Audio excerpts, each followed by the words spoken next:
Cool. Um, okay, so yeah, I don't know if you had a chance to look at like the handbook, Paul, with like the context, but we had a big week about marketing and go-to-market strategy last week. Oh yay, perfect. I was able to join. Um, so, and now we're shifting into money. We talked about like money mindset stuff on Monday. We're talking about like our more woo-woo stuff like zone of genius and things like that too, while we're getting into the nitty-gritty money details. So, so yeah, we're really excited. We've already had some questions come up about business entity and stuff like that. And I like, Perfect. oh, Yeah. look So at that. what's that? Oh, nothing. Yes. So I have the slides that I sort of sent you, and then I added a few more, and then I have sort of I added two sections. One is well, I'll pull up my agenda in a second, but it's called an unsolicited advice section. That I'm always good at giving people advice when they don't want it, but maybe some of it will be helpful. And then I have like a choose your own adventure. So if you want to talk about entities, or I don't know, accrual versus cash accounting, or just other things you may not like have known about. Some of them I have slides, some of them it's just me just talking.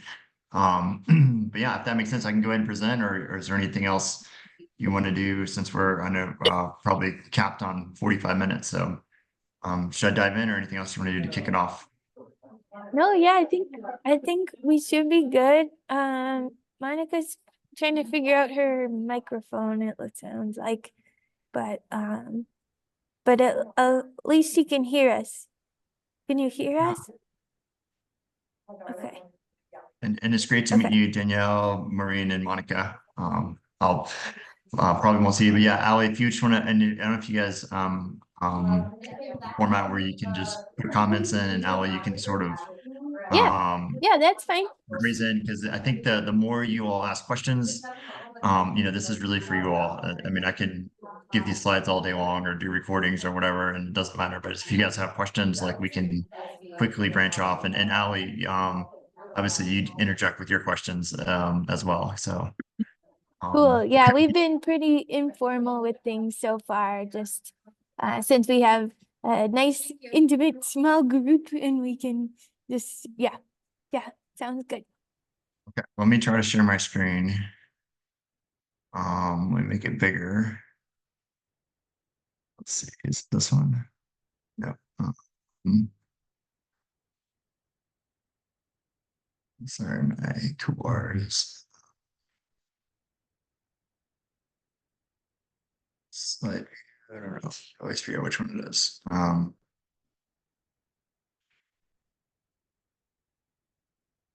Sorry. It all looks weird now that I'm presenting here and it's not. There you go. All right. Can you guys see my screen and everything? Okay. This toolbar is that way. So yeah, so as I said, this is some just rough agenda. This is sort of the choose your own adventure path. So you guys can sort of read through these things or really just think through other questions you may have. We'll cover some accounting basics, tax basics, and then get into some more fun stuff. I like to give a little bit of background about me. I think it just helps. Just I don't know, have you know about me, I guess. So I'm originally from Kentucky, from Louisville. Grew up around horses and basketball and all sorts of fun stuff. Met my wife Emily at the Telluride Bluegrass Festival. We've been married 14 years, three kids. We love outdoor stuff. And since COVID, I've been trying to live a little bit healthier and doing all sorts of stuff around meditation and gratitude. So that's awesome. I love your all's sort of impact. I read through your all slides and can see that you guys have a lot of impact around sort of um, around loneliness and making the world better and things like that. So that's awesome. Um, the work history, I think all that's really important here is I've worked at a lot of different stuff. And actually, I have a lot of slides in my kids, and these are slides I've took like 5 presentations and jammed them together. So there's lots of pictures in my slides, the finance pals teams like that. But last year, we worked with about 250 clients. We do bookkeeping, tax, and CFO work. So here's the first sort of slide. So I'm going to sort of just go through some of these basics. It looks like some of you all have had companies before, so you may know a lot of this stuff. So really, this is for you all to think of what holes you may have and sort of where you are with sort of right now and things you might be looking for in the future. But basically, you'll want to, register your company. You want to get all set up with a bank, and the only reason you really want to register is you need all that info to get the bank account set up. And then we really get into the accounting system. So I always tell people you can sort of do it in Excel up until the point where you want to start be looking at financials monthly. You want to have financials you're sending to investors. You want to have, whatever else, but purely from like a tax standpoint and from just starting the business, like Excel is fine. And then eventually you'll be saying I'm spending hours and hours updating this Excel. Let's get something a little more professional, something more automated, and we'll talk about some ways to automate stuff. But I'd say, I don't know, 5 to 10% of our clients are in Excel only. And a lot of those randomly are like people that have real estate companies or like out of country, like they're like live in like New Zealand and have a business that runs itself here. The other part of your accounting system is how you're getting money. I have some stuff around revenue models and things like that. There's going to be some ways customers pay you, and there's lots of different ways to do that. And then the most important part is how you pay yourself and how you pay your staff. And so depending on if you're an LLC, then you would use owner draw. If you if you're an S Corp or C Corp, you'll want to use payroll services like Gusto or Intuit Payroll, or there's millions of other ones that I can talk there. But that's sort of the nuts and bolts of your accounting system. So you need money coming in, and money going out, and some way to sort of keep track of it all. And like I said, it can start in Excel. So I'm gonna pause there because maybe this is really basic. And I don't, I have an idea of sort of what your all's businesses are, but I don't know how far along you are. Is this sort of basic, or do you have questions about some of the stuff? I'll wait for at least one thumbs up or something. I guess I have a question in regards to registering companies. So one thing, and I don't know, maybe now isn't the time to ask this question. Allie, feel free to like shut me down if Oh no, but ask away. okay, so I have a media company. Well, and actually I have several media companies because I have a production company and I produce films and shows. And so I have companies for each of my films and shows. And so like one thing that I've been thinking is like essentially like a higher level sort of media company with everything else underneath it, including this potentially. Is like, I don't know if that's even possible because I'd be going back and putting the other companies underneath it, or if that's a good idea, or if it's a bad idea, or like what other things I need to think about if I were to seriously consider doing that. Yeah, I love this question. Yeah, I second that question because I have a similar situation. So And if you guys can hear me, I third that question. Okay, all right. Perfect. Great question, Maureen. So I'll give you a few things to think about. So we have, lots of companies that segment into different companies for various reasons. One of those is from like a liability standpoint. So say one of your companies gets sued, or you want to have like a patent in one company, or you want to have one company that sort of pays another company management fees, and there's all these different sort of structures to do. What I have found more often than not is initially when you're starting out, all it sort of does is add more complexity for like taxes. So you have to file taxes for each of those entities. You have to have a bank account for each of the entities. You have to have, all these different, you have to register each of those entities. And when you register, you have to, file the, I always forget the annual report that says like, has your address changed? You have to file those things. You have to do all these things. So I don't know. My advice on a lot of these things is like, keep it simple until there's like a real reason. Like you're worried about like one company getting sued, or you're worried about like whatever else. Or you think like one company has finally got some traction and you think you're going to spend it out and maybe sell it, or you're going to do something like that and you want to have like a few years of financials. Investors is another thing. If you, I don't know how to say this politely, but sometimes people will have investors in like one company and then they'll want to like spin off and do something else without those investors, because they don't want to like have them do that. So that's like another, I don't know how to call it, part of the equation. But I would say that there's no reason to just set up another entity to have it be a holding company, or to have it like oversee the other ones, unless you really have like a tax reason, or you have like I don't know how to call it, like a liability reason, or other things like that. So I'll pause there to see if that answered some of your questions, or if you have follow-ups that are more specific to your situation. Yeah, basically that answered it. Yes. I guess, do you have any suggestions for like simplifying? Because you're right, like having all these things registered and like different bank accounts and stuff like that is a raging pain in the ass. And like I'm just I'm wondering if there are any ways to like simplify this kind of a thing.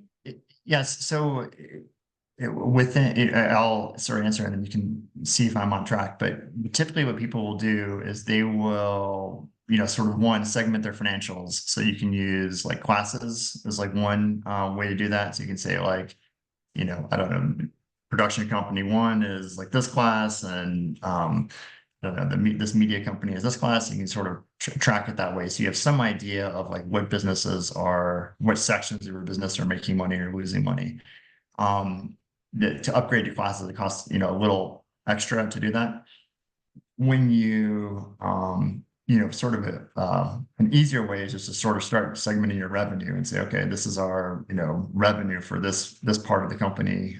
This is a revenue for this part of the company. And then you can sort of start to do that. And then I try to always match the cost, or the cost of goods sold, with each of those revenue streams. So that's sort of level one. Level two is classes. Then you can get even more specific and get into like projects and tracking by location, or tracking by, individual profitability of certain customers. But I think I would start with some of those things. And then as I was talking, I remember something else. The other thing that always happens when people have lots of entities is they always end up transferring money between all the different entities. Like all of a sudden one of the four would run out of money and they'd say, oh, I'm going to transfer $10,000 from this entity. And that all works. But it's just an added complexity. So if it's all within one company, it doesn't really matter. But I think I would go back to what your goal is. If your goal is really just to understand how each of the different entities is sort of doing at a high level, I would try to find some way to segment the financials. There's also in QuickBooks Online, I think there's tags, so you can tag like certain transactions and say, oh, this is for this particular project, or things like that. And so there's lots of ways to sort of get some visibility into how the businesses are, each section of the business is doing, I guess.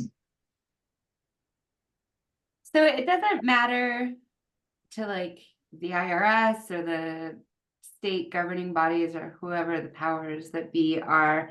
Does it matter if you have multiple types of business under the same like LLC umbrella? No, they don't care. You could do Yeah, anything. so some things that would matter eventually is if you're trying to do like a valuation of your company or things like that. There's, I forget what to call it, I forget the acronym, like NAICS or some, there's some little code that you pick. And so obviously those all have different sort of revenue and profit like streams or whatever. But I would always like, I don't know, I follow the 80-20 rule. 80% of your money is going to come from one of those. And then you can sort of say that's how I'm going to value it. And no, from the IRS standpoint, they really only care about, sort of total money in, and they don't even care about that. They really only care about profit. And then you're also sort of saying like, is this showing up on a company return or your personal return? And it's all gonna get, it's like a shell game. You're just sort of moving taxes from one place to the other and different things. And it all sort of will add up either from a timing standpoint or from like, it just doesn't matter, I guess. Awesome, thank you. Yeah, I generally say try to keep it simple until there's like a real reason to, like I said, a legal or, investor or other reason that says, okay, now like this makes sense to sort of say like, let's keep these things separate because these investors don't want to be part of this, or, like I'm making it up, like say you have a company that is going to spin off and go into like marijuana or some other like more I don't know, scrutinized industry, then some investors might say we don't want to be a part of that. So then it's like, okay, now there's a legal or other reason to do it, or there's lots of reasons to do it, but don't do it just because like, I don't know, some lawyer told you to because they want to get paid to set up a different entity or something like that. I don't know.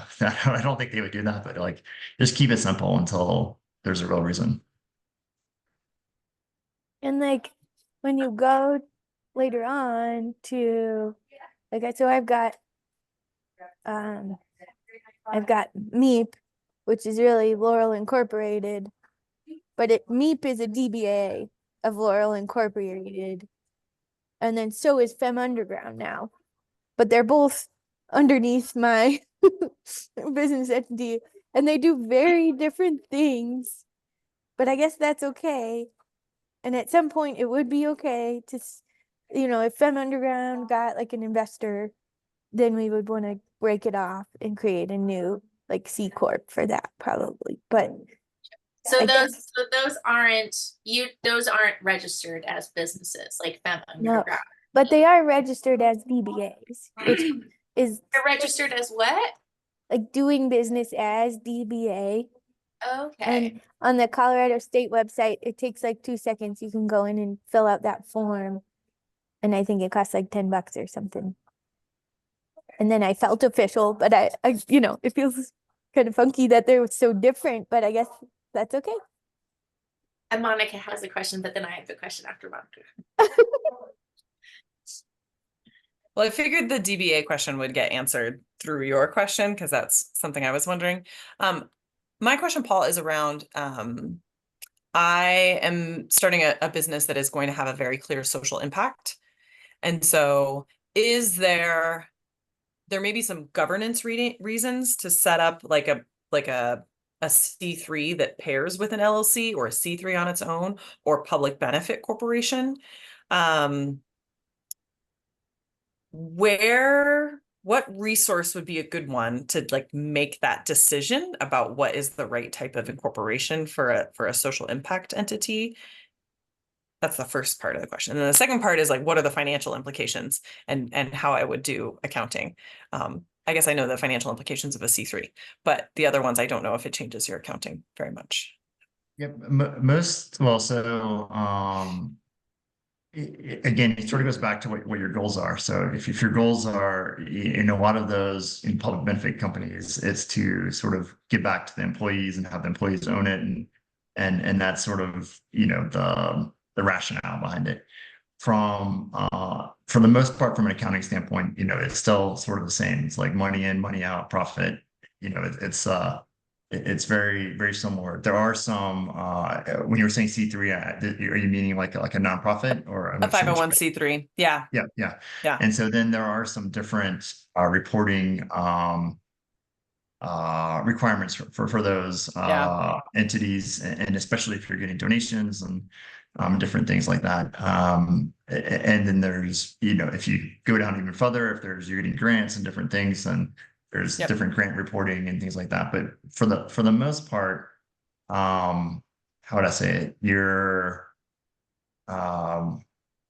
accounting systems would be pretty similar. And so then, it's just up to you to sort of figure that out. And then there's when you go down that route as well, we work with not a lot. We have a company right now that's a legitimate nonprofit, and they are setting up a separate entity because they want it to be for profit. They want to have different, they have a different structure for that, and that's because they wanted to keep it separate, because they had their I don't know how to say it.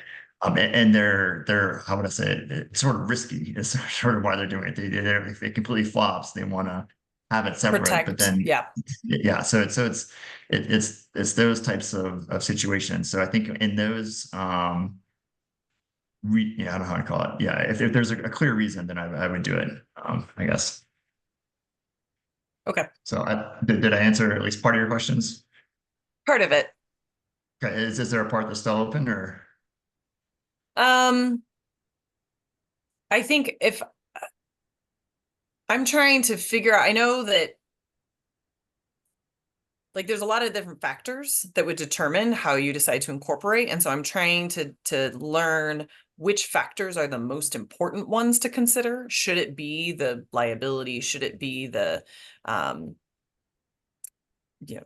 the tax savings? Should it be the public perception? Like I'm looking for maybe like a resource or guidance to help think through those factors so that I can say, oh, this one's really important. Then the answer is start a C3 or start a PBC or, have Yeah, the two of let them. me, I have a slide. I didn't know if we were gonna get to this. There's a ton of slides, but this is my entity structure I want slide. to And make so this sure we is, get through your content. Sorry. oh, no, I don't Oh, care here we at all. go. Okay. But no, so my advice is start with the LLC. And then, in general, if you're gonna do investor, C corps are better. If you're making a certain amount of profit, then you sort of switch. And we have, it's really easy to switch between entity types. So a lot of times once companies are accepted into an accelerator, like making it up, I was with them on Techstars, we work a lot with them. And once they get accepted in Techstars, they have to be a C corp. So then we file like a part year return to say you were an LLC up to, February. And then starting in February 14th, now you're going to be a C corp, and then you're going to take the money from them and do it. So I would say, especially, I don't know exactly where you guys are in your sort of company journey, but I think you guys are earlier on in the sort of launching piece. And so I would say LLC as long as possible until there's some reason to do it. And then you can sort of start doing those things as like, okay, now we have, like I said, an investor, or we have this other thing where we have all this money coming in and we want to spend this other part off or something like that. Or, we have somebody who wants to buy part of our company. Great. Well, let's segment it or something like that. But I would say start as an LLC, keep it there as long as possible. And then when it makes sense, it's easy to change. There are a few things about S corps needing to file by March 15th, but there's always a way around that. You can sort of just say you didn't know, or you're doing it now because of whatever reason, and that there's an easy form you fill out. But and then there's other stuff. Taxes is another big reason. So people want to sometimes switch because all of a sudden their LLC is making too much money. They're paying their estimated quarterly taxes and all the stuff, and it's like, okay, now let's switch into something that makes more sense. And this is just a rough guideline, sort of 75K or 100K once your profits are up there. These are great questions. Yeah, I hadn't even thought about the public benefit piece of which you all are doing, but that's very a mission-based decision, because I think it's almost like a marketing tool to say, hey, we are a public benefit corporation, which is completely different than where I'm thinking of it from like a tax or liability standpoint. So, and there are some additional reporting requirements as well. There's some transparency that's required. Okay. All right. Thank you. Cool. Well, any other questions on entities or something? I love, yeah, I'm happy just to take wherever the questions go to. Okay, I'll tee up some other stuff. Let me go back to where I was, because the slides are like, I think you guys get this, so I won't even go through this slide, but this is just what bookkeeping is, because I didn't know if you guys knew this, but basically you're just categorizing your transactions. So I think you guys get that. I see nodding heads. I like this slide for some common mistakes. You guys may know some of these or not, but the most common one, even within some of our own bookkeepers, is we see the software balance doesn't match the bank statement. A lot of times you need to make sure you get the checks, and we want to list the payee for those transactions so you can calculate the 1099s. Credit card payments get double counted. Payrolls is probably one of the, I don't know, probably in the top 5 things that our CPAs look at when they're filing taxes, is to make sure the payroll has been done correctly. Depreciation, figuring out, should it go on the balance sheet or the P&L? We use 2,500 as sort of a minimum. And then, sorry, I can't see the bottom one. Oh, yeah, looking for negatives on the account, on the balance sheet. So then this is the bookkeeping section. Any questions on bookkeeping as a whole, or?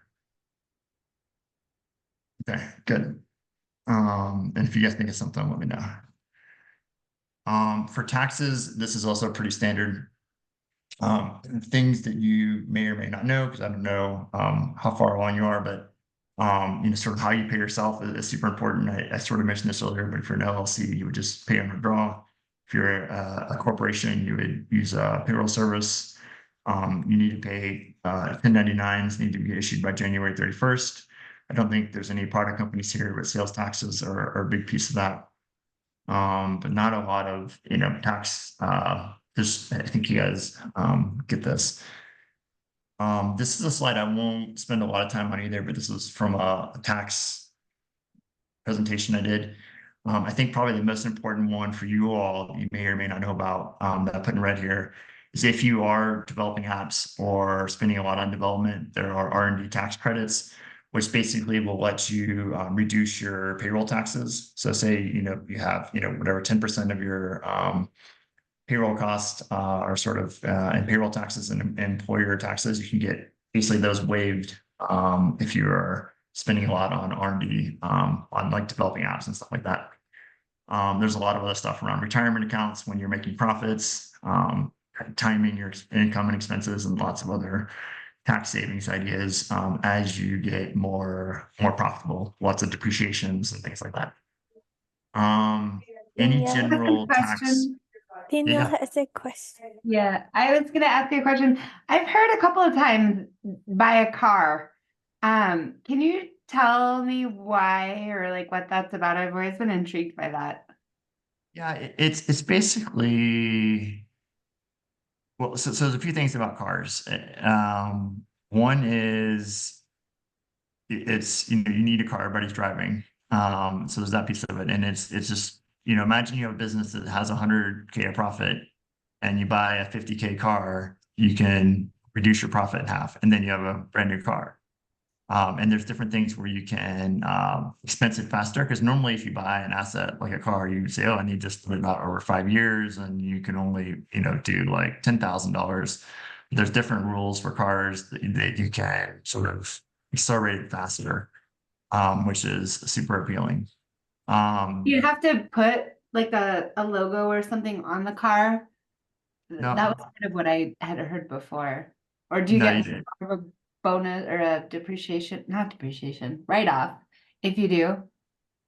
I haven't heard that before. I think as long as you're using it for business, and there's some apps that will track like how much miles you're doing for business or personal, or different things like that. But you definitely do not need to have a logo on it to make it a business car. Okay, thank you. Can you guys hear me okay? The housekeeper's doing some vacuuming. If you need me to stop it, I can tell them to pause it later. So just raise your hand. Okay. It's very faint. You're good. Okay. It's louder for me. So there's taxes. Let me go into some of the more fun stuff. So this is my unsolicited advice section, which I warned about. And so I just read real quick your all sort of bios and different things, and this may have already been covered. So Ali, cut me off if you guys already covered this in marketing. But I see a lot of startups, a lot of companies, and these were my questions and ideas that I sort of had for your all's businesses. The first thing I'd be thinking about, very marketing specific, is how you're going to be different than all the other companies that are sort of encouraging people to get together. I'm not sure if you guys have heard of the Stapleton Facebook Moms Group or Denver Cruisers or the First Fridays. There's lots of events around that are very organic and they're getting people together. But I think when I think about your all's businesses, or if I were starting a business in this space, offering specific, and there's well, I guess a revenue slide later, but, offering specific discounts on certain services, doing very niche specific things around neighborhoods or event types.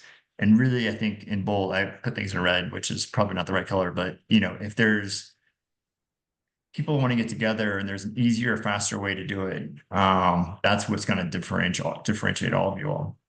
So it's basically like, why people are going to search on ChatGPT instead of Google. Google is going to have the recipe that has all the links and ads and whatever else. ChatGPT is just going to say, like, put these ingredients together, mix it, and you're done. So you're finding the info faster, I guess. A lot of you all had sort of social aspects to it, and this was just some of my ideas I had around having people meet. So having specific meeting areas, repeat meetings, because I think that the problem I see when a lot of networking groups and things I'm in is you meet somebody once and you never see them again. If you meet them 10 times, then you start to develop that relationship. I'm going sort of fast because I don't know when Allie's going to cut me off. So the next one is if there's an event or something, like having a specific leader or like a face that people can recognize, they go meet that person, then that person can help facilitate, saying, oh yeah, hey Maureen, do you know Monica? Like, you guys both like dogs, or whatever it is. I don't know. So there might be some way to help facilitate that.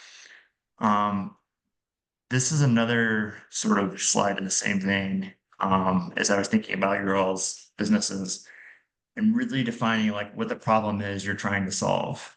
And sorry, this isn't accounting related at all, but we'll come back to my accounting stuff in a second. So when I was thinking about the school camps in the summer, like I think when I think about this, it's really about having somebody watch your kids. Like I know specifically people that are already looking for people to drive their kids around this summer. So they already have the camps, they have the things they're signed up for, but they're in work and can't drive them to the things. There's also popular camps that are selling out, like the zoo and the science museum. And then they might have, kids in all different ages. So they might have a camp for one kid, but the other kid's not old enough, and vice versa. So I don't know if there's a way to coordinate fan buses. That's just one idea I have, but really like trying to understand, is it not just the, signing up for the camps, but what's the problem behind the problem? And then the event stuff, there might be other hidden problems, like maybe there's no way to go with, they can't afford it, too busy with work or family, or maybe they're depressed and unmotivated and just don't want to do anything. So my takeaway on all this, just brain dump of information, which, maybe 10% of it will be applicable, is that there might be a hidden pain point for your target customer. So almost every business that I've known that's been successful has pivoted 2 or 3 times. And whatever business they started out with got them sort of excited and got them in the door, started talking to customers. And then they found out an even bigger opportunity after they started. So I think that's just something and that's obviously why you guys are doing this launch academy, is you're trying to get the minimum viable product, get it out there and get feedback. But I think that this, where my head sort of goes on these businesses. And then for, the marketing side is deciding who your real customers are. I find almost always it's the end users, because they're the ones that are paying the money.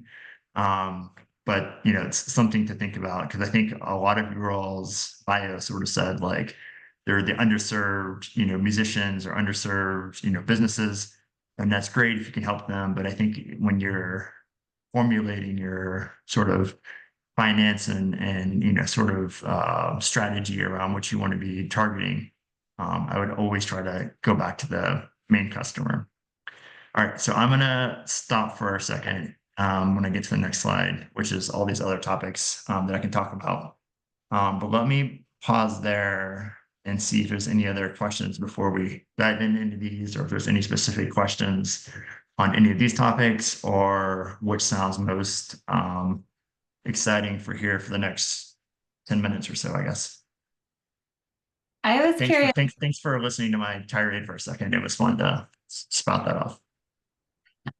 Excuse me. I just finished reading Profit First. I was wondering if that is something that are you a profit first registered, whatever he kept promoting. I'm not certified. I know the program. I so my take on it is it helps people stay organized into putting the money in different buckets. What I found a lot of times is people will put the money into the, this is the tax saving plan and this is the profit plan, profit bank account. And then 3 months later, they'll take that money and use it for something else. And it sort of defeats the whole purpose. And there's a lot of sort of work to keep all those accounts sort of up and running. But I think it's definitely worth trying and seeing if it helps you because, everybody's different. But I find what's more applicable is to have, I don't know, called like a budget or some sort of plan of what you're going to do with your money. And then you can use that just as successfully as profit first. Profit first is just an easier way to do that for people that aren't going to build a forecast or something like that. And I think that's really important, especially for growing businesses like yourself, where you can say, I don't need to have a profit this year. I'm probably going to have a loss, but I'm investing in this business to grow it, and that's where I want to spend my money. There's a number 6 bullet here is growth versus profit. I have a lot of talks with companies around balancing those two, and people that have a specific goal to exit or to reach a certain size or to hit a certain I don't know, milestone, might not be profitable. They're choosing not to be profitable over some other goal. So I hope that sort of answers it. I think it's definitely I forget his name, Mike Mikowitz. I forgot his exact name, but he has a lot of other podcasts and different things. He's a smart guy. Worth gleaming what pieces of his advice resonate with you and applying that, I guess. Thank you. Yeah, great question.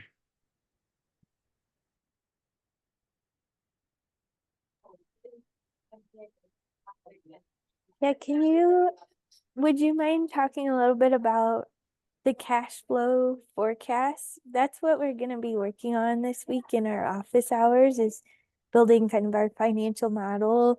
And we're using just a kind of a regular budgeting type template to just extrapolate out like what's the future going to look like. So I'm curious what you have to say on that.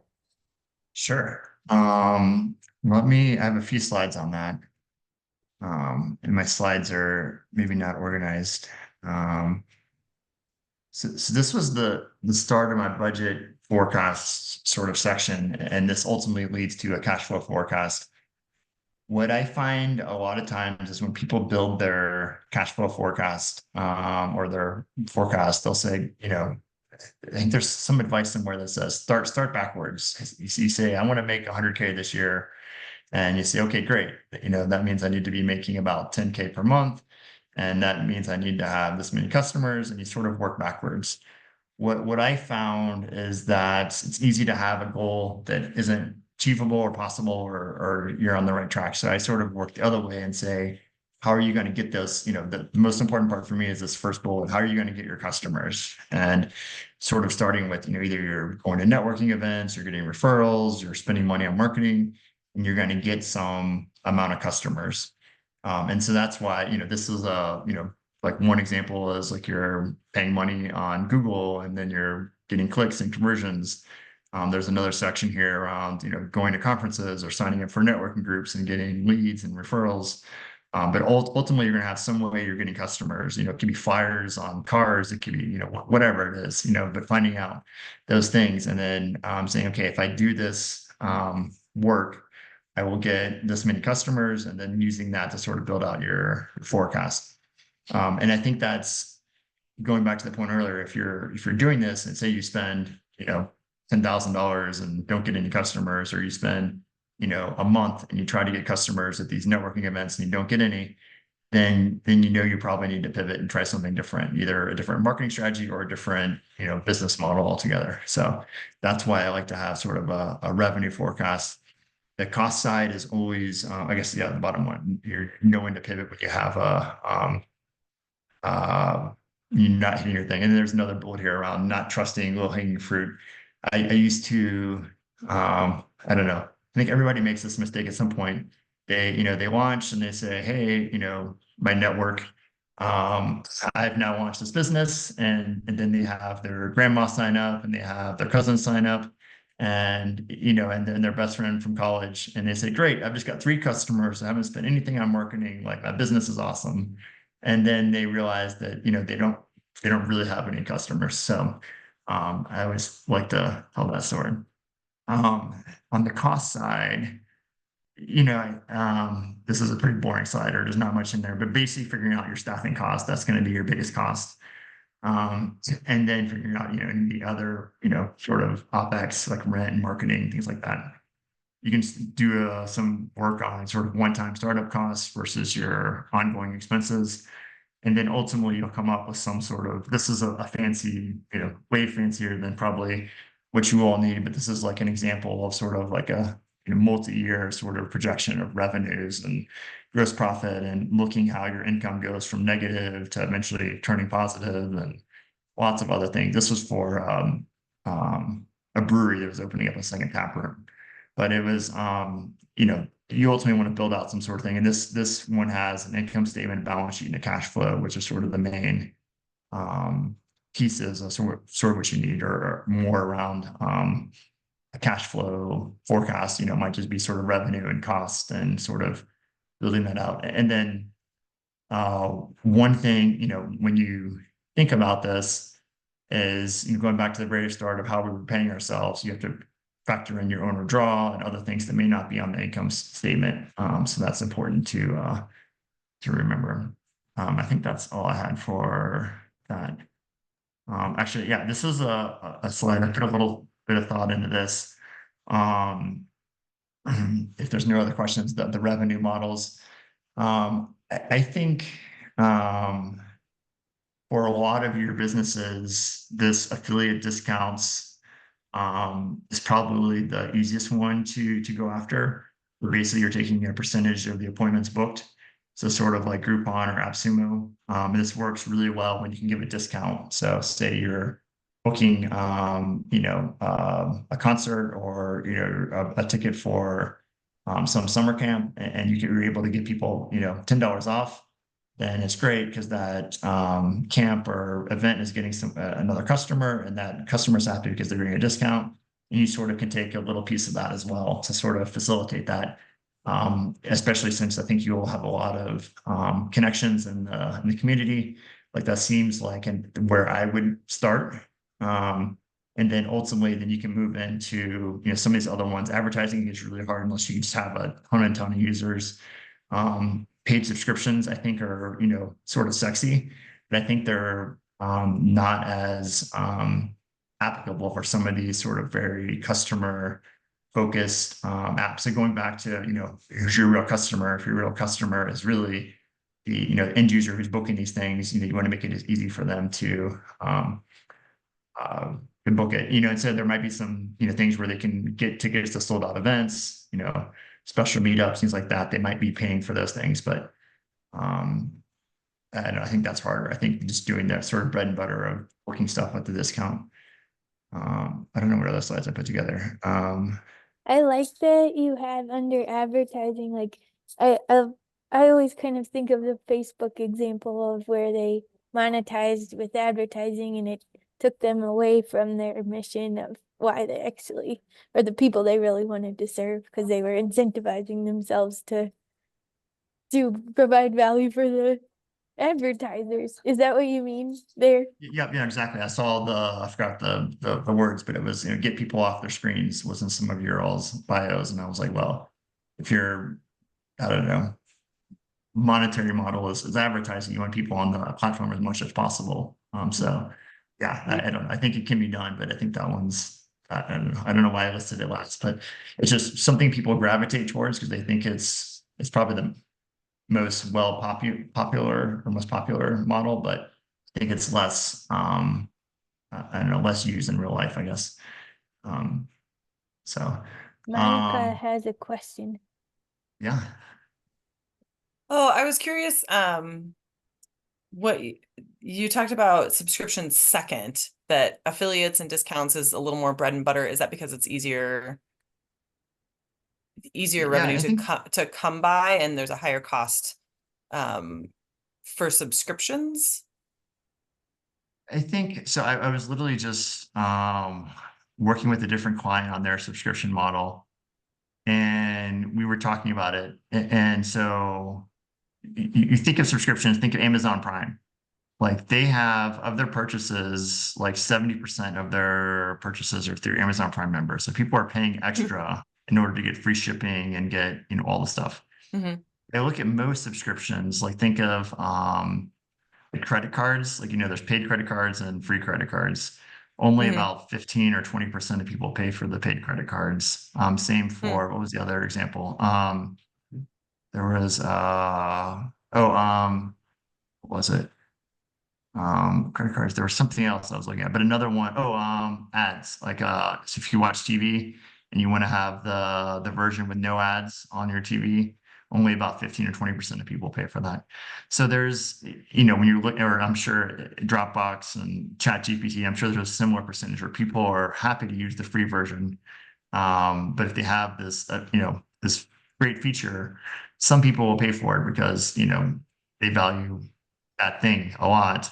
But it just seems really hard to do that. And then the risk that you run with all these, if there's a paid subscription, is occasionally people will redo their budget and say, well, hey, I'm spending $10 a month on this, and I can't tell you how many times you sign up for something and it charges you 3 more months, and then you realize, like, I can't believe I wasted money on this. I think my wife signed up for some credit check. I don't know what it was called. Some sort of credit check thing, and she had it running for like 5 years or something ridiculous. Which And sounds so, like a really awesome revenue stream for the credit check people. I wasn't sure if you were suggesting that the subscription model creates more variation than the affiliate model, because I would have thought it would be the reverse. no, I think it's I think that if I were to choose, and I don't know your all's businesses and your target customer and things like that, but I'm sort of picturing, I don't know what to call it, people without a lot of discretionary income. And so to get them to pay for a paid subscription seems harder than saying, hey, we'll give you $5 off. That seems much more appealing. And then you're sort of, taking a piece of the transaction. I think that, to me, that makes more sense. Unless there really is something like you can get tickets to sold out events and it's like, great, now you've got something that I'm willing to pay for, or hey, I can meet some celebrity, or I have a special meetup with this artist that's up and coming, or whatever. Like there are certain things that is like, okay, now this is exciting. That people will pay for. But I think it's figuring out what's, going back to that other slide, what's unique about your business compared to all of the other ones that are out there. And that's where you can sort of start to decide which of these revenue models makes more sense. Okay. Do you have something that would say, like, oh, okay, here are the things that make sense for a subscription model? Like, these are the types of businesses or type of subscriptions that work well. And then here's the types of businesses or features that work well for an affiliate revenue model? No, I created the slide this morning. Oh. So I don't know.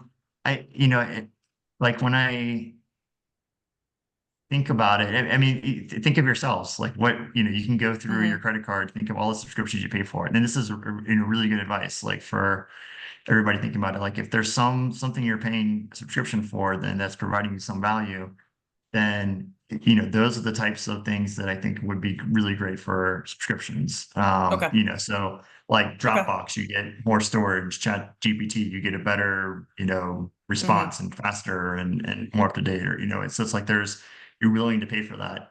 And even still, you're segmenting your customers. I think only 20% or so are going to pay for it in this sort of very popular freemium / subscription model. Okay. Okay, great question.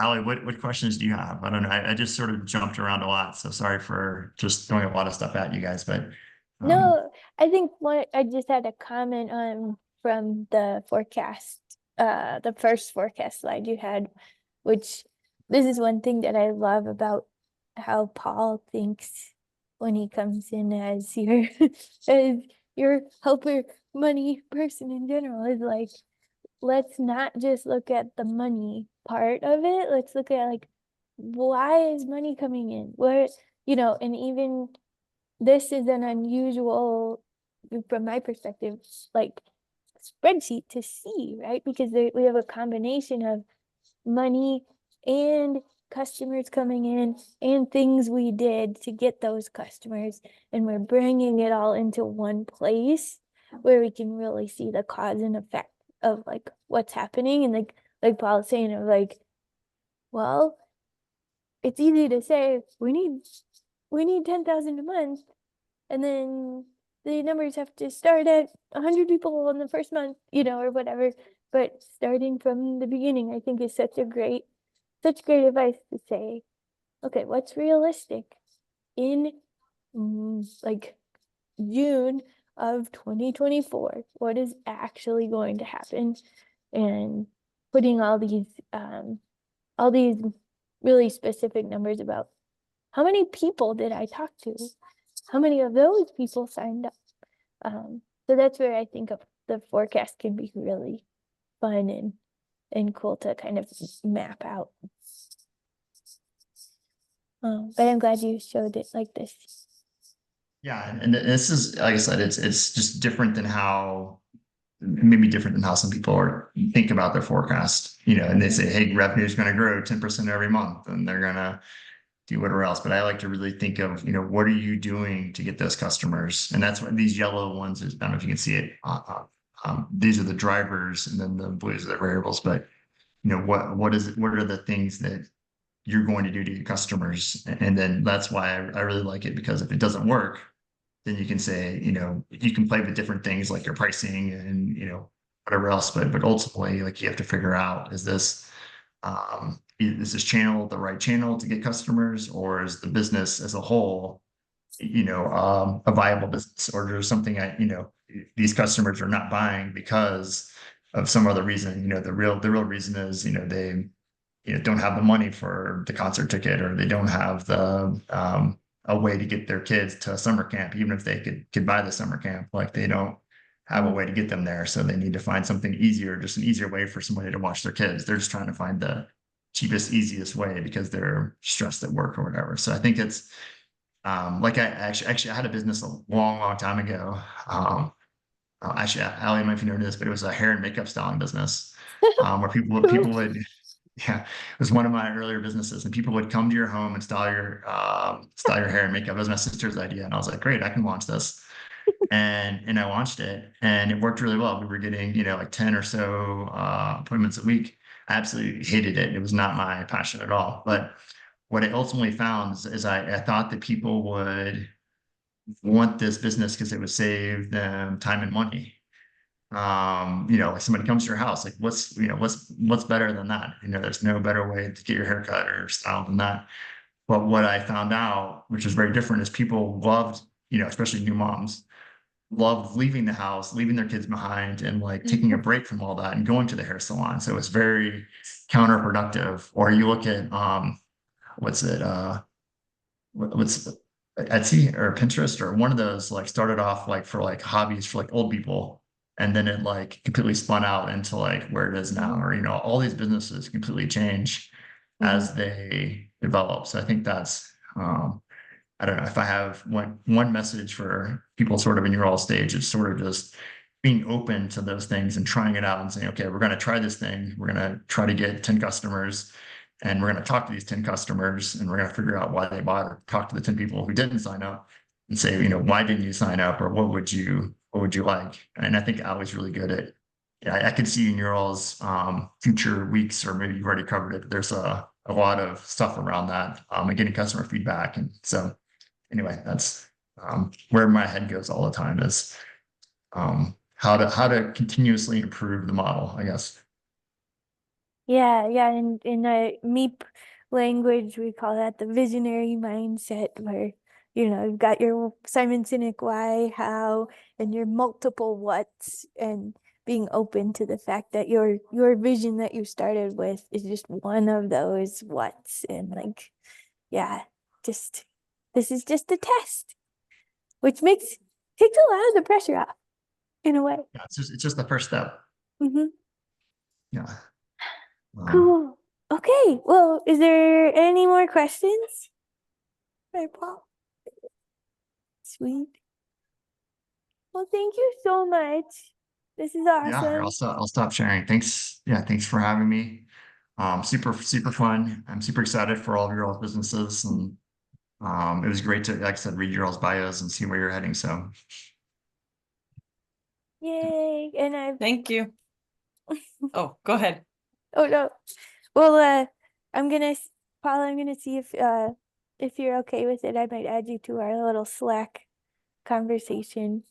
But we'll go from there. sure, for sure. Yeah. Or if you need something, I'm bad at Slack, but yeah, send me an email or Okay. a text or something, and we'll figure it out sooner. But yeah, great to meet you guys. Have a happy Valentine's Days. Yeah, definitely let me know if you guys have any other questions as you get further along into your cash flow model, or into, I saw you have fundraising and some other stuff later in the program. So you guys are in good hands. Super excited to meet you all. Thank you. Thanks, Yeah. All right. Paul. Happy You're welcome. Valentine's. All right. Yeah, thanks, Allie. It's Thank fun. you. All right, bye. Bye. Aw, isn't he the sweetest? Okay, cool. Let's take a little break because Jihad's gonna be here at 4:15. And yeah, let's take a screen break.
All right. Hey everyone, can y'all hear me?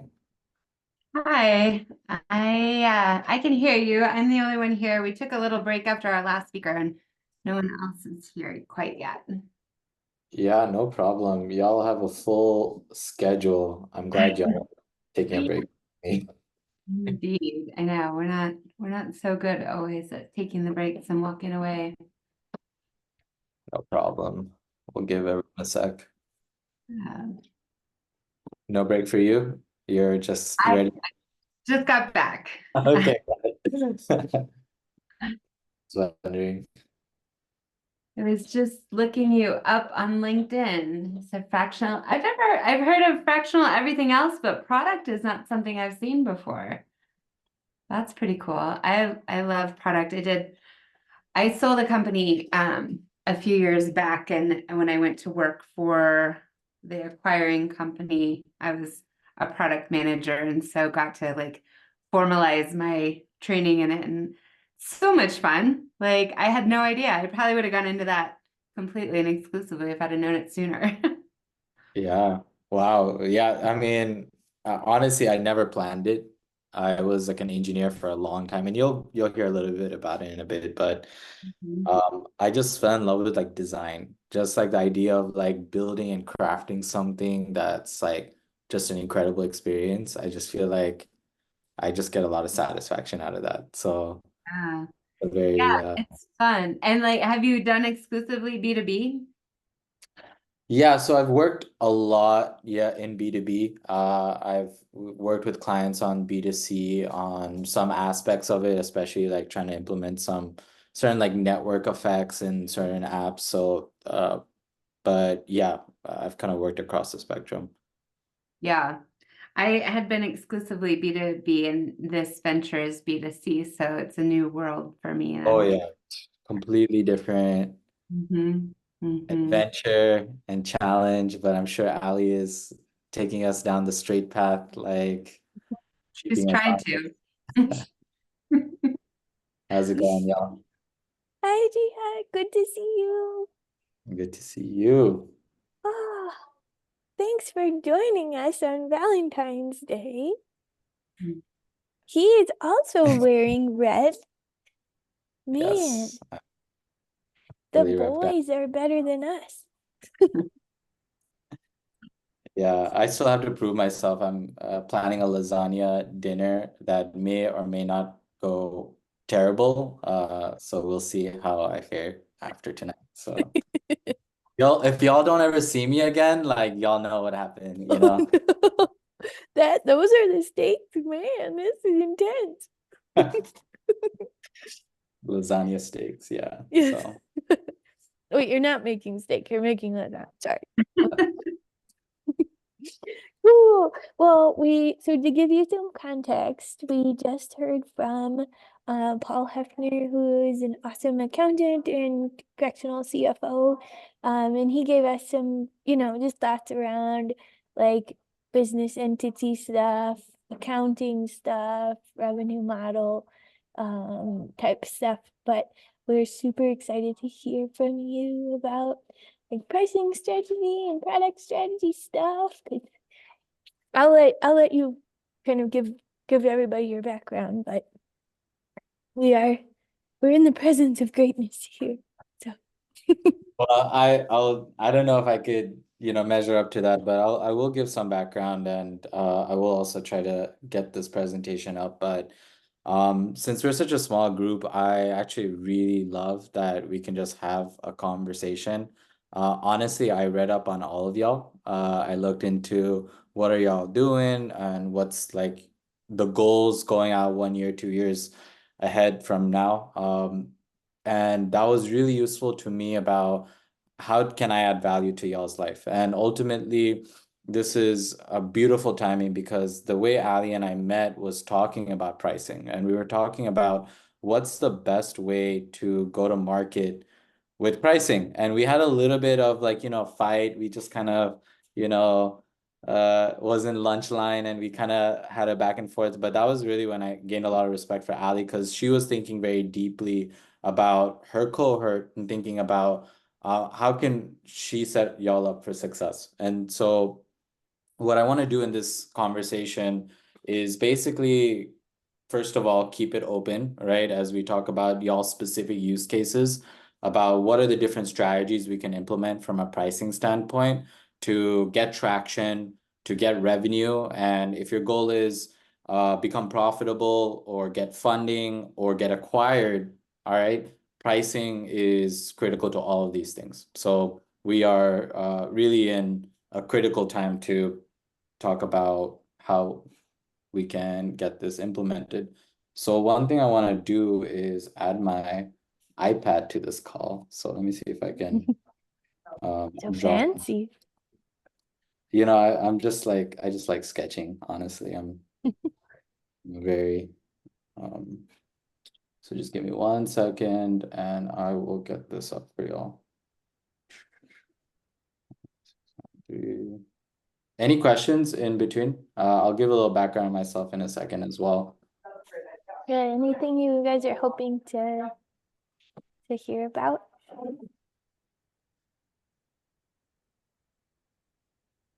They're just big sponges. They're ready to absorb. Yeah, I feel like it's been a long day for y'all, so hopefully we just keep this short and sweet and interesting. There's a meeting passcode. Okay, I see it now. Hold on. Oh yeah. I got it. Never mind.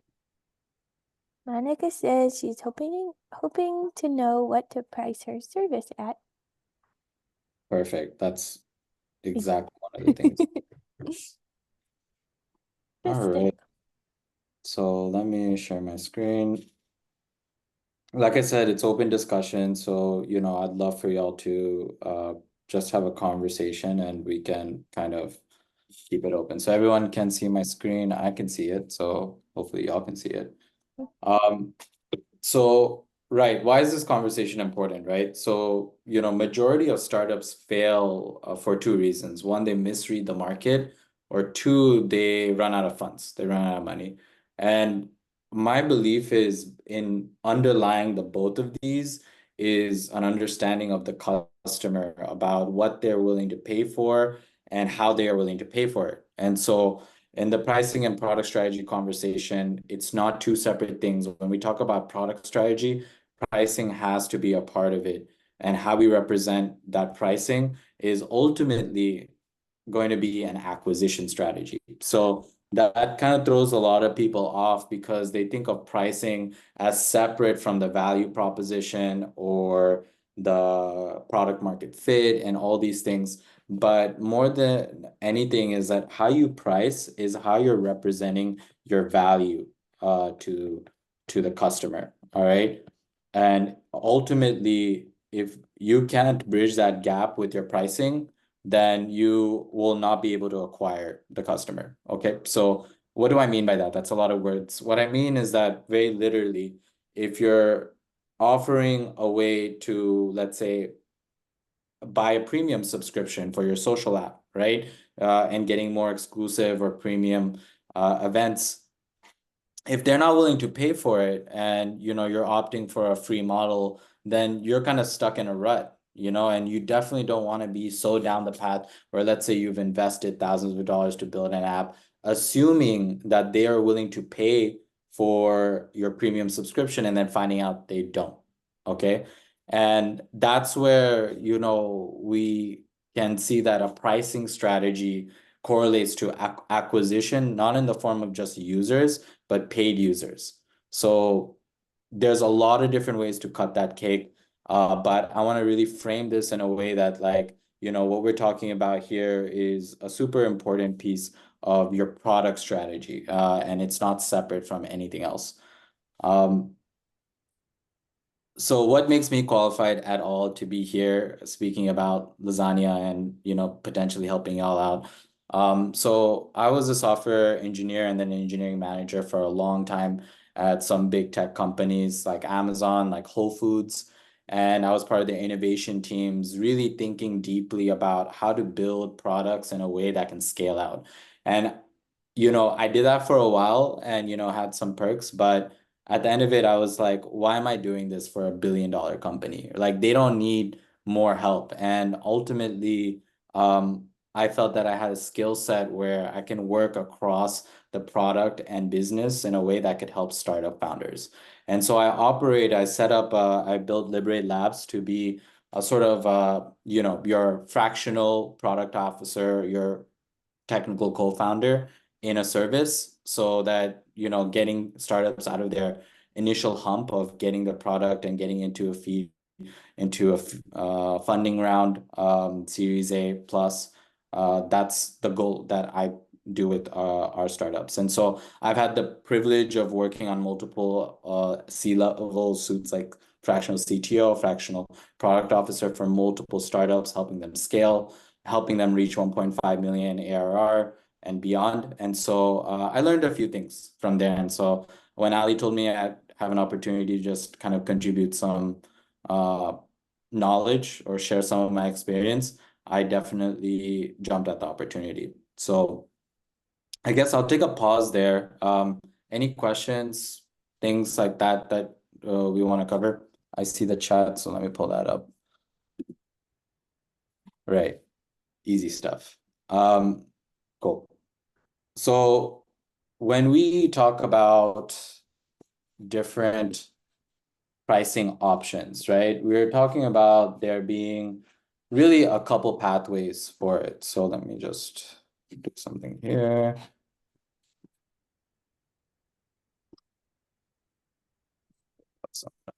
So basically, like when you talk about pricing options, we can really go two ways. We can go trial or no trial.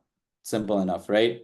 Meaning that, are we giving them an opportunity to view or interact with the product in a limited fashion, whether it's paid or unpaid? Or are we just going to give them the full version immediately, or a part of it for no like limited time bounded experience? So that's going to be a freemium option.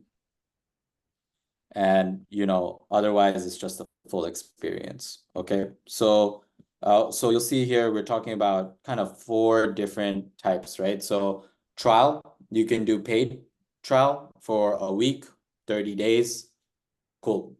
Or you can do an unpaid trial where you basically just try this product out for free for those 7 days or 30 days or however long. It could be not time bound, it could be a usage based, right? Maybe you go to 5 events, and after that point you have to basically start paying for it.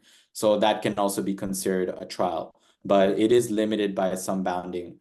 The other option is no trial, which means it's not bounded by a certain threshold. It's just saying you can have a freemium experience where you can just enjoy the product. We've all been there. We are enjoying something. We're about to try to do something that we want to do, and then we get hit with the, upgrade to use option. So that freemium option is super common now, but that's basically one of the other options. And finally, the full experience, which is really rare, because if you think about it, what that requires is someone to basically say, I completely trust your product, and I'm going to pay for it immediately. Okay, so complete trust and immediate cash flow. Okay, so this option is not as common, but it is really much more used in industries where it's very complex. So this is a lot of the B2B workflows where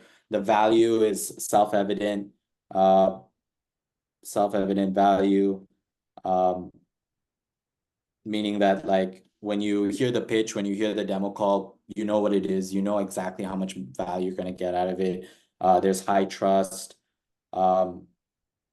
And so this is a lot of B2B flows. Okay, so the reason why, at least in this conversation, as we talk a lot about B2C options, usually with consumers, we have to earn their trust in a way that usually there's a lot of different options. There's a lot of competition, or that the average consumer, we may not have time to, shoot them a demo. So they may only have seen our website or seen in the app store a few screens.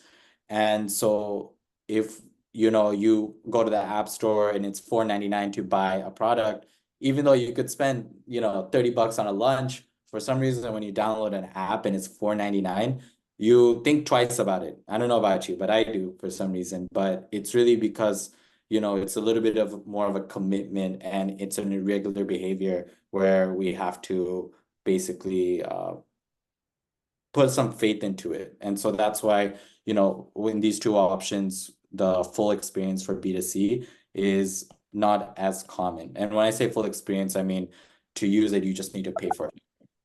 So I'll take a pause there.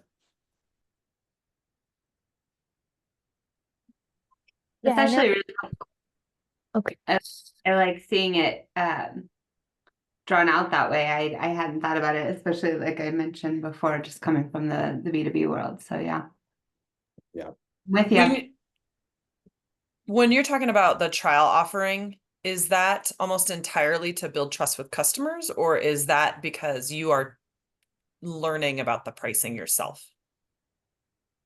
That's a fantastic question. I tend to think of it all about trust, right? Okay. So you're earning trust in a kind of time-bounded way, or any significant That's bounded what I was way. going to ask about the time.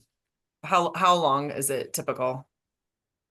So the time is going to be relative to how long do you think it will have to have like that full experience in your product to Okay. understand its value, right? So, you know, Mhm. if let's say like it takes like a week, 2 weeks to fully realize the value of your product, you should time bound it in that way. Obviously, you don't want to do something that takes 2, 3 weeks to understand the value. Like for example, like you'll see most like health tracking apps, they won't give you 7 days, right? Like they'll give you like 30 days or even beyond to like basically see the value, get used to the habit of it. And now when you're hooked, they'll be like, all right, cool. Like you're using it, you understand it, it's time to like pay for it, right? So that's one of the typical ways. I said Yeah. time bounded is not the only way as well.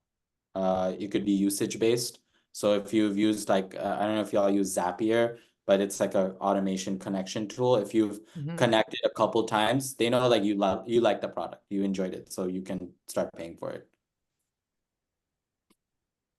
Yeah, Alex? and we just went through kind of setting our, saying what are our assumptions, what are our success metrics and our, top KPIs, and setting goals for launch of like, okay, about 3 months out, we want to be able to look back and have reached these goals type of a thing.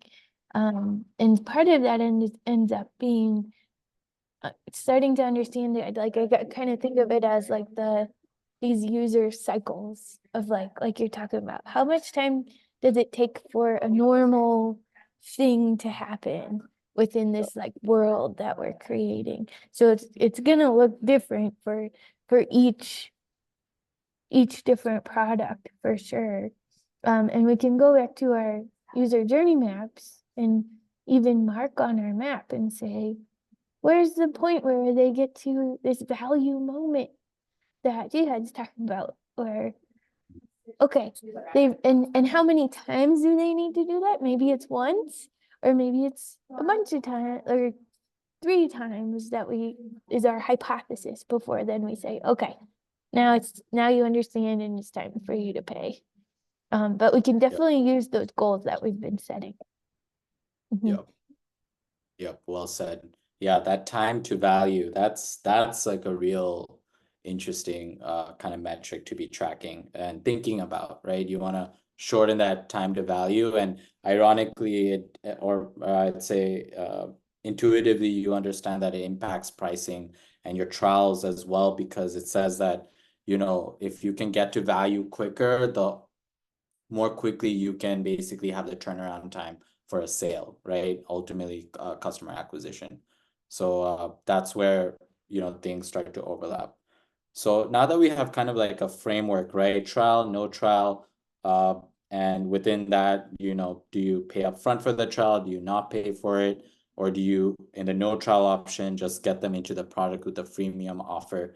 So I'm going to be focusing on those. The full experience, happy to talk about it more, but I think it's going to be more relevant for y'all as y'all talk about a marketplace or social apps, one of the real big priorities is the monetization of the community, right? Like, and I say it in a way that, you know, the value of the product increases with the more participation you have in these products. So when you have a barrier of entry, right? When you say, hey, you need to pay up front for it, $4, $5, whatever, it will present a barrier, some friction for them to want to join your application, right? So we could certainly talk about it, but I think what's more interesting is like, how can we leverage these options as an acquisition strategy to really supercharge our growth, okay?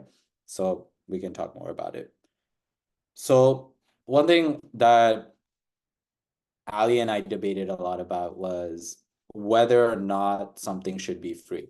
And I think like where we kind of came to the conclusion around is that it's not so much if or not, it's not necessarily a black and white option. It's to say that basically like you're operating on a spectrum, okay? So if something is completely not free versus being completely free. I'll say both these options. I would definitely not say give away your stuff for free for most of it. But you know, I don't think every option of that basic experience where you charging completely for everything also makes sense. I think where we'll find is that we're operating in some shade of the spectrum, and the real challenge for us as founders is to understand where we want to place our product in it, right? So where do we start off with you know, a few features being free and then upsell within the product, or do we give a limited time paid trial where they can try it out for 7 days and then pay for it? And so we could really kind of pick and choose there, right? But I think one of the realities that we have in a very saturated market of SaaS, meaning software apps are everywhere, right? Everyone can build an app these days.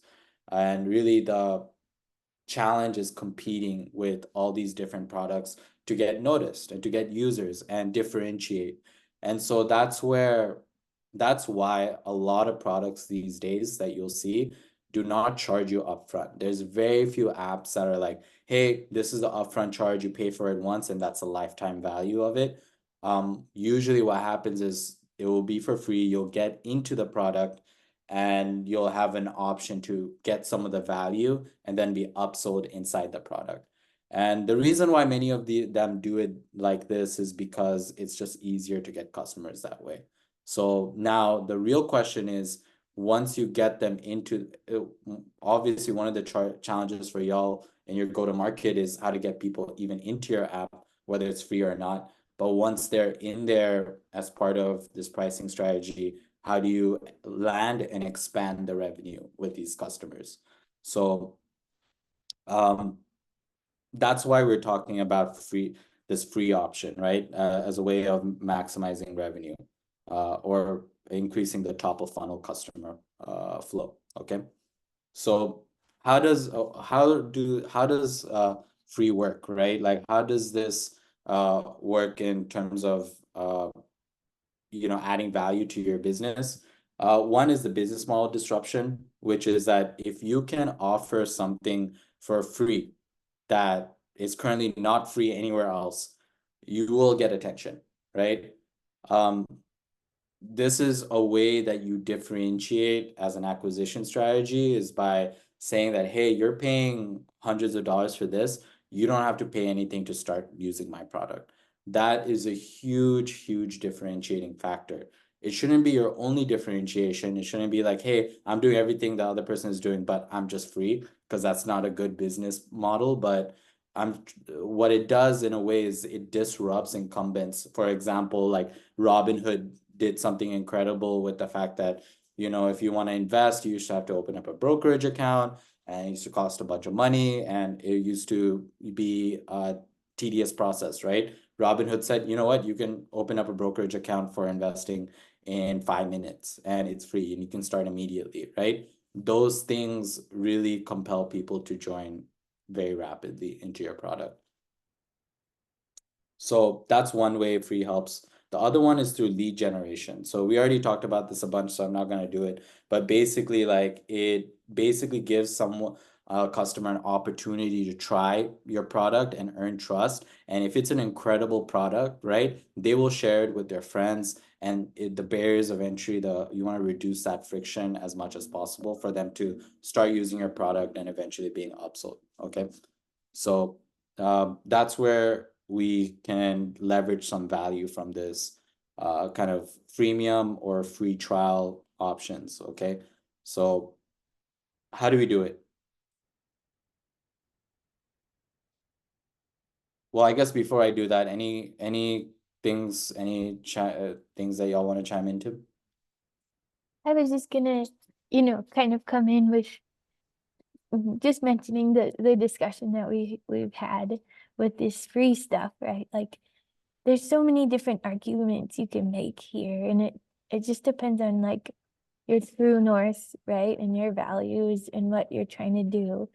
But it's like, some people might argue that offering something for free to build community gets you a ton of people on, but maybe those are not actually the customers who would pay for your thing, which is one argument. But then, I love subscription models, for instance, because it challenges you as a company to continue to provide value to the person every month so that they actually stay on. And, some companies might think that's scary, or but the companies who are really dedicated to providing value for their customers are actually going to see that as a healthy challenge and incentive as a company to wow your customers so that they keep coming back every month.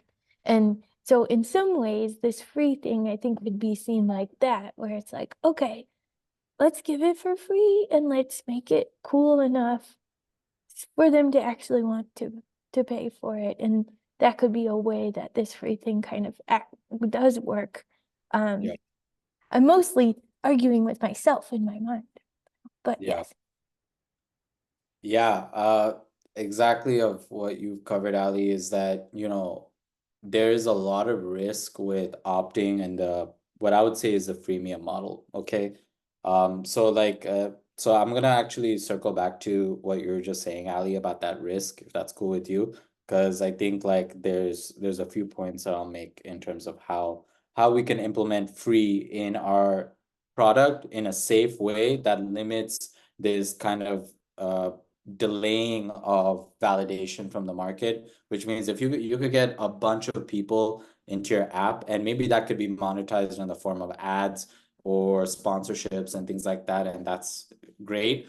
But at the early stages, when it's not like a huge growth and you have a couple people, but they're not paying for it or wouldn't pay for it, that's something that could be really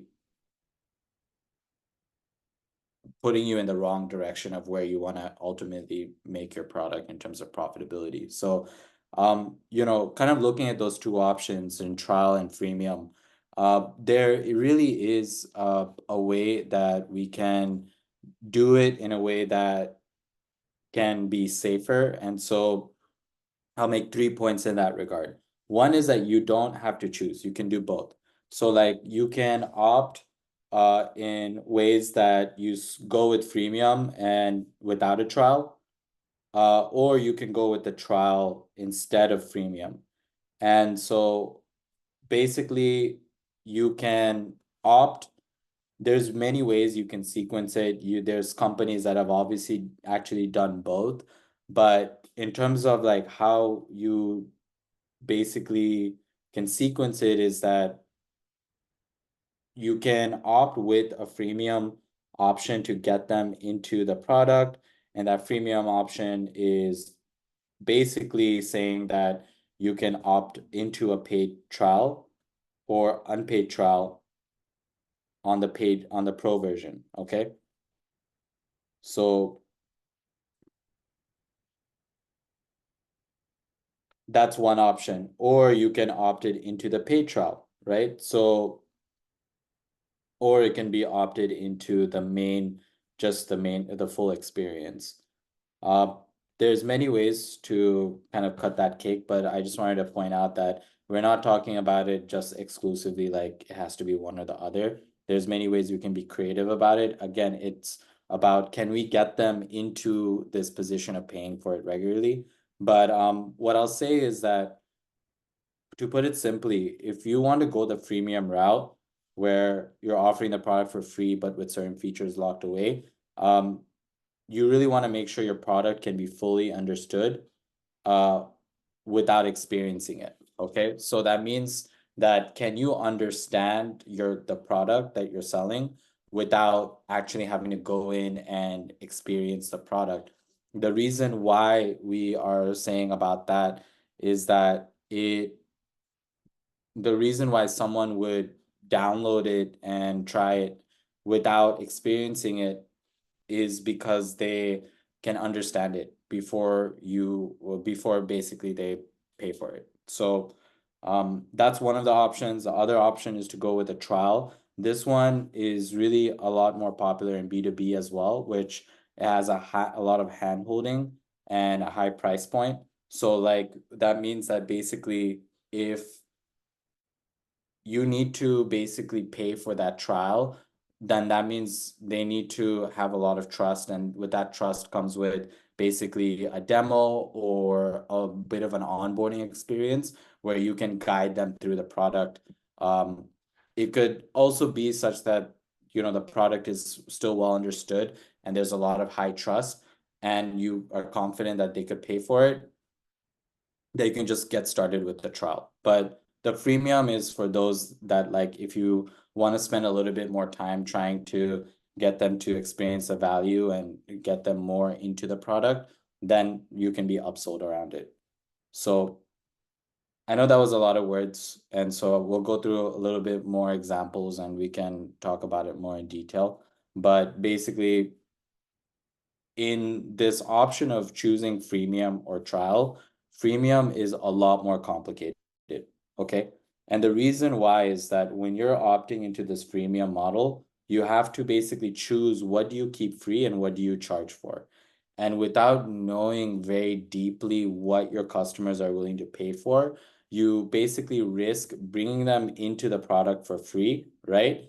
And they may enjoy it, they may be churning out. Either ways, you're not really finding out until later what are they willing to pay for.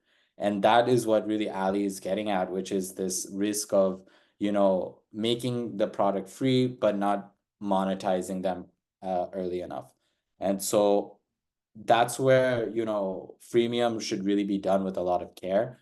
And if you're not confident that you know exactly what they're going to be willing to pay for, my actual advice would be the easiest thing is to go with a trial.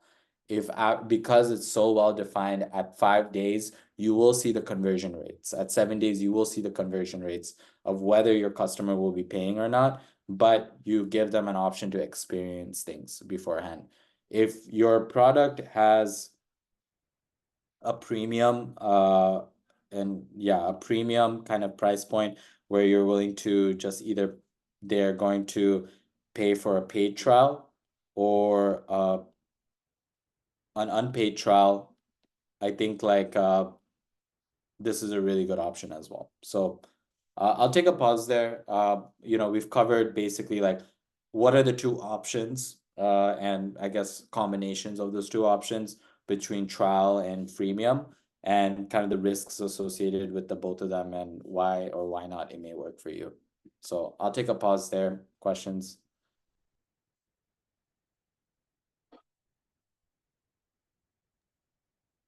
Can you talk about what a paid trial might look like? In my head, a trial for some reason is just free. Yeah. Yeah, I mean that's totally fair, right? Like a paid trial is not super common in B2C, but a paid trial is basically saying you can get the initial product at 50% off for the first usage or Yeah. like first few usages, okay? Usage or time, things like that. Basically, you're offering a discount in the paid trial, okay? Because if you're like charging full price for the paid trial, then it's like basically the product. It's not anything you different, but the trial is meant to have some discount embedded within it.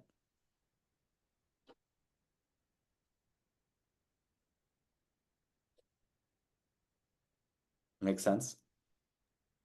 Yeah, thank you. You Yeah. guys have questions?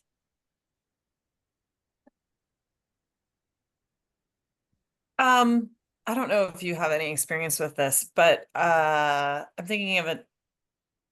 I have a lot of questions about pricing, but one of the ones I'm considering is a pay what you can pricing, and I don't know if you have experience with how to make that successful.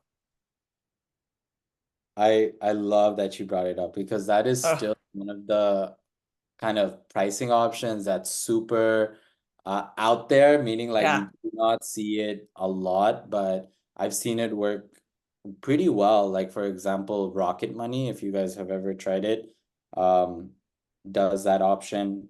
And so you can see an example of how that looks like in like a production application, and they're doing really well. But the pay what you can option for everyone is like basically getting to that payment period and you have a recommended price, but it's like saying like, hey, like pay what you feel this product is worth. And I feel like that is really a hit or miss. There's not enough data to really show like Okay. it successful consistently. And I think like it really depends on the type of customer you're targeting, right? So if it's a very community-based app where you're getting there's a lot of social like ownership, like there's ownership in the community, there's a sense of responsibility. In that situation, there will be a more inclination to pay what you can. So another example of pay what you can is Substack. It's like a newsletter. Yep. So like basically like what happens is a creator creates some articles and you can choose to subscribe, but they will give you the option like you typically there's a price to subscribe to that creator, but they give you the option to pay what you can. Yeah. I know in my personal experience, when I see the creator, I feel like I have a personal relationship with that creator, and that incentivizes me to actually what I want, right? Okay. Sometimes it's similar for Patreon. It's a relationship with the creator. Okay. Exactly. So like if you're just like kind of this kind of more ambiguous kind of corporate entity, right? And you're operating at a certain scale, and I know this is not like really hard language, but it's just to say that I think it comes down to the relationship that your customer will have with your application. And some may just have a very like utility basis on it, right? And if it's very utility focused, I don't think it's going to have that type of incentive to, pay a little bit more or even pay at all if you're giving them option to not pay within that range. But if there is more things that you can create on a community basis, then I could see that work out. Okay. So hopefully that adds a few different contexts. Okay. Thank you. Yeah, Substack is the other one. Yeah. Rocket Money is interesting because it actually like, it says pay what you can, but it's just like a payment tracking service, right? And I'll tell you honestly, like, I think they removed it maybe, I don't know, but I was not incentivized to pay for it for a long time. Like, because like if it's like you're not gonna make me pay for it, I mean, I'm sure you're doing fine. I just saw you got like a Series A's of millions of dollars. You don't need me to pay like $2-3 more, so that's fair enough. I was thinking about it for the social equity part of the business. That would be the value, is essentially if you pay more, then you're making it more affordable for a low income family kind of thing. Yeah, that is a huge kind of, I think, incentive. Okay. Incentive. So yeah, kind of along those lines is like if you I kind of presented a very opinionated framework here.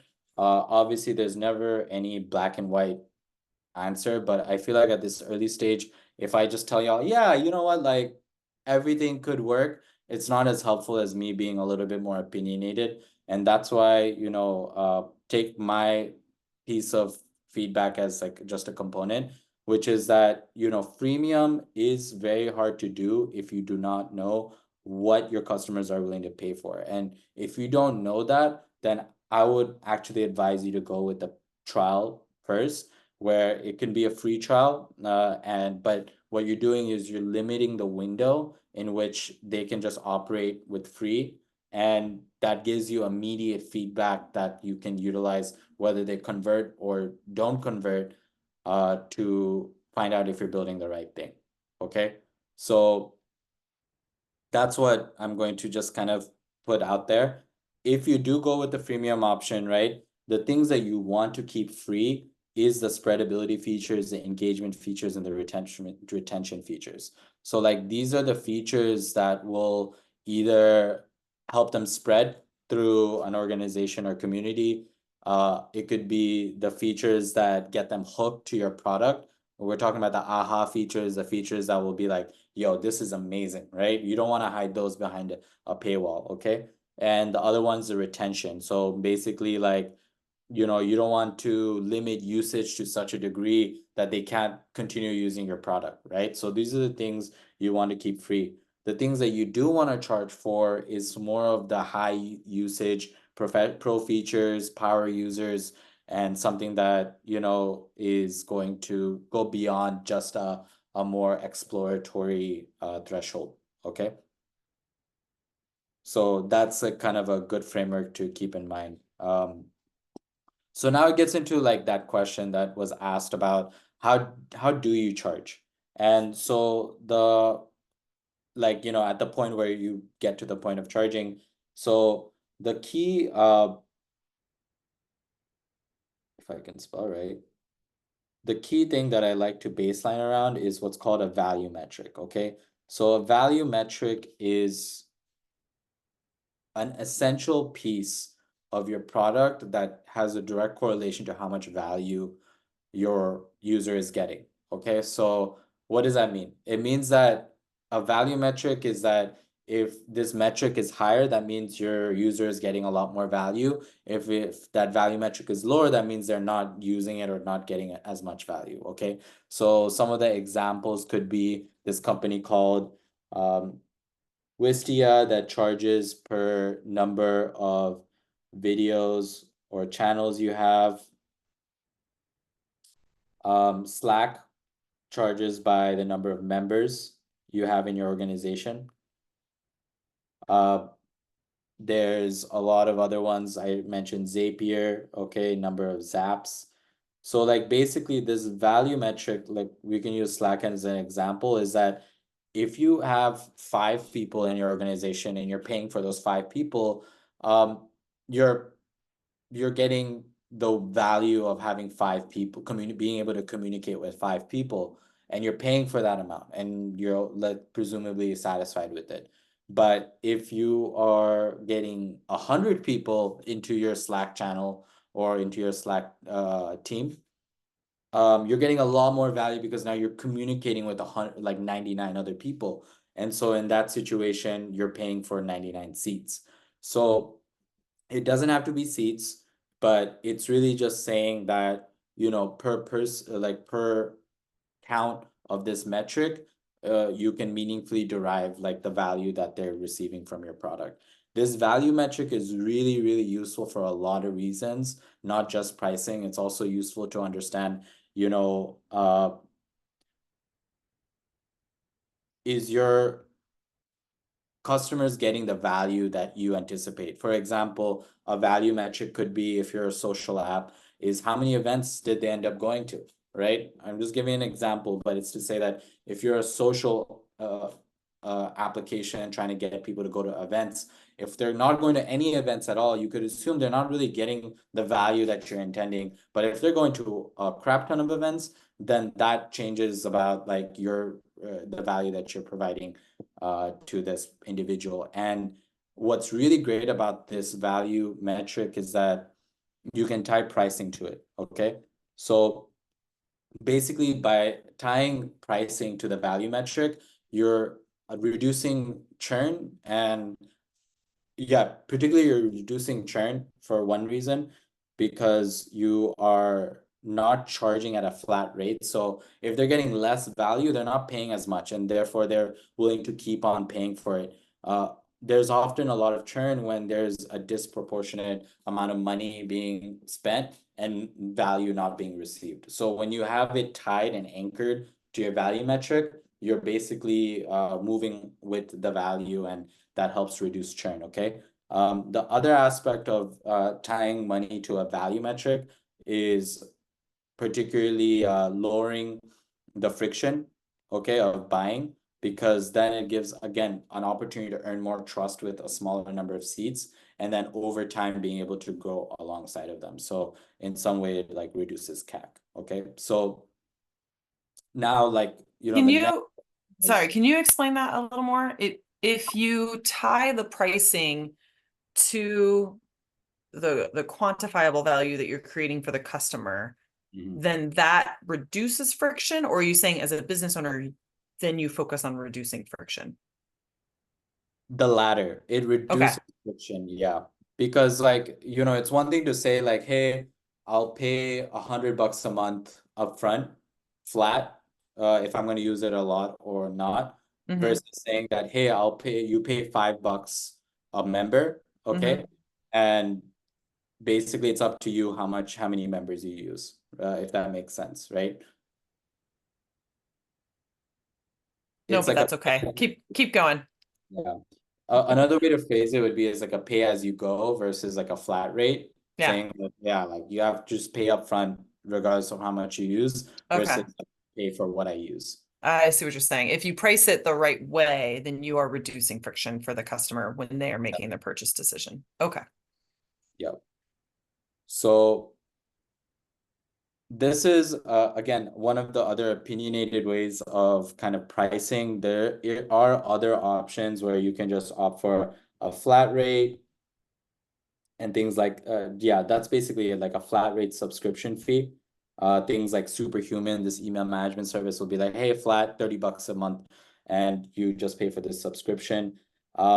That's fine. I think like where, you know, you have to balance it is that there's a risk with value metric pricing, is that, you know, you could be getting more money technically by just charging a flat rate to this individual who has low usage. But my opinionated view on this is that when you really anchor around the value metric from the beginning, you're forcing you to understand what matters to your customers. And if you're suffering because people are not using your app to and getting value from it, or at least in the value you think they should be getting from it, I think in the long run, it benefits you more to use this as a forcing function to either reevaluate your value metric, or two, give them the value, design an experience where they will get the value that you are trying to give them. But you know, again, this is saying that this is one way to approach it, but there's ways we can slice and dice this into you know, having a minimal flat fee and then upselling with additional like premium features that's tied to a value metric. Like a flat rate model would be like the gym that's $10 because the value they're creating is just you feeling like you might go to the gym every day. But $10 is not compelling enough to actually make you go to the gym. That's such a good example. Exactly. Yeah. Huh. So Yeah, or But- they could charge based on how many times you go to the gym. If you're Like, yeah, and you don't want to disincentivize them to like show up. That's what I was just thinking about with mine is like, I mean, it like obviously engagement is not my value metric because I want them to have high value and get like it that doesn't correlate. But that I think that just means that's not that particular metric. Usage or engagement is not that value metric. Yeah, you want them to have a really high quality experience. And for- high level for of yours. engagement, right? Yeah. yeah. But something to consider, like how you know, and I'm thinking about how Paul was like, oh, what if one of the barriers is that people are depressed and unmotivated to go out, right? Then I think about there's that like gym model where it's like Mhm. you pay a lot, and then for every time you go, your price actually goes down. You know? Ooh. Like, so then you're incentivized to go. So what if it's like you're trying to get people, you want to motivate to get people get out. I'm not saying this is a good idea, but I'm just saying, like, it makes me think about this. Then you're like, okay, you're paying $100 a month, but every event you go to is like $10 less or something like that. Yeah, I actually love that. That's so cool. Yeah, and you know those packages are said in like different ways. Sometimes they'll say like, yeah, if you use this product like X amount of time, you get discounts on future parts of the product and things like that. But yeah, like really pricing is just a way of incentivizing or disincentivizing behavior, right? So, you know, you can be really creative about your value metric. Like, it's not always obvious about like what is the thing that you want to track, but that can indicate the value. But, you know, that's where we can be creative about it and figure it out and find ways to incentivize. So, Wait, hold on. That's different than what you said, because mhm. pricing so that you're trying to incentivize certain behavior is different than pricing so that you're creating more value. Correct? Like you're making the assumption that you know what customer behavior generates the most value for them. As opposed to what I thought I was hearing you say with the value metric is that it forces you to constantly learn what's valuable Right. to your customers. So if I guess could you reword that? I'm trying to parse what you I, said. But definitely with uh, the banner, I got that piece. The value yeah, metric is a forcing function for a lot of things. But what was the former? well, I was trying to understand if you're saying two different approaches to pricing, or are Mhm. you saying that it's the same thing? Like incentivizing behavior is Mhm. the same thing as creating value? Mhm. Because it feels like